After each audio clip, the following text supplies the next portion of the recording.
أعوذ بالله من الشيطان الرجيم بسم الله الرحمن الرحیم سورہ انفال ابتدا سے سورہ انفال اس سے پیچھے ہم نے سورہ اعراف مکمل پڑھ لی ہے.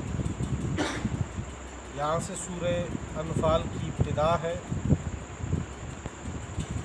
انفال نفل کی جمع ہے. اس سے مراد مال غنیمت ہے کہ جہاد میں جو مال غنیمت حاصل ہوگا اس کی تقسیم کا طریقہ کار، اس کے متعلقہ احکام اور جہاد، یہ موضوع ہے سورہ انفال کا. سورہ انفال اس کے بعد آگے سورہ توبہ آ رہی ہے. ان دونوں کا جو مرکزی مضمون ہے وہ ہے ہی جہاد کے متعلق. یہ صورت غزوہ بدر کے بعد نازل ہوئی ہے کیونکہ غزوہ بدر میں صحابہ کے ہاتھ میں مال غنیمت ہاتھ میں آیا تو اس بارے میں آپس میں یہ تردد تھا کہ اب یہ جو مالی غنیمت ہاتھ آیا ہے اس کی تقسیم کا طریقہ کار کیا ہوگا. اللہ جل شانہ نے صورت اتار دی تو اس میں اس کا ذکر ہے. ابتدا میں چونکہ یہ آیت ہے یسألونک عن الانفال قل الانفال للہ والرسول، کہ مال غنیمت سارا کا سارا اللہ کا ہے. اس کی وجہ یہ ہے کہ مال غنیمت یہ حاصل ہوتا ہے جہاد جنگ کے بعد فتح کی صورت میں، اور فتح یہ اللہ تعالیٰ خود آپ کو دیتے ہیں. یہ اللہ تعالیٰ کے قبضے قدرت میں ہے، یہ انسان کے اختیار میں نہیں ہے. نہ تو یہ قوت سے، افرادی قوت سے، نہ جنگی طاقت سے فتح نصیب ہوتی ہے، بلکہ یہ فتح جو نصیب ہوتی ہے یہ اللہ تعالیٰ کے اختیار سے، اللہ تعالیٰ کے حکم سے نصیب ہوتی ہے. جب فتح اللہ دیتے ہیں تو مال غنیمت سارا اللہ کا ہے. پھر اللہ اور اللہ کے رسول کیا ہے، جیسے اللہ اور اللہ کے پیارے پیغمبر حکم دیں آپ اس کی تقسیم کا طریقہ وہی اختیار کرو. آگے 10ویں سپارے کی جو بالکل ابتدائی پہلی آیت ہے وَاعْلَمُوا أَنَّمَا غَنِمْتُم مِّن شَيْءٍ فَأَنَّ لِلَّهِ خُمُسَهُ وَلِلرَّسُولِ وَلِذِي الْقُرْبَىٰ، اس میں بھی اس مال غنیمت کی تقسیم کا طریقہ کار ذکر ہے. چونکہ یہ صورت غزوہ بدر کے بعد نازل ہوئی ہے، ابتدائی دو تین رکوع کے اندر اس کے ابتدائی 2 رکوع جو ہیں وہ غزوہ بدر کے متعلق ہے. غزوہ بدر مسلمان مکہ میں مدینہ سے پہلے، ہجرت سے پہلے مکہ میں 13 سال وہ رہے. آپ صلی اللہ علیہ وسلم صحابہ کے ساتھ مکہ میں 13 سال رہے. اس 13 سال میں مشرکین مکہ نے ہر طرح کے مظالم آپ صلی اللہ علیہ وسلم اور صحابہ پر ہر حربہ استعمال کیا، ہر قسم کی تکلیف دی ان کو، لیکن ان کو اجازت نہیں تھی اللہ کی طرف سے. ان کو صبر کی تلقین دی کہ آپ ہر مصیبت پہ، ہر تکلیف پہ آپ نے صبر کرنا ہے، آپ نے بدلہ نہیں لینا.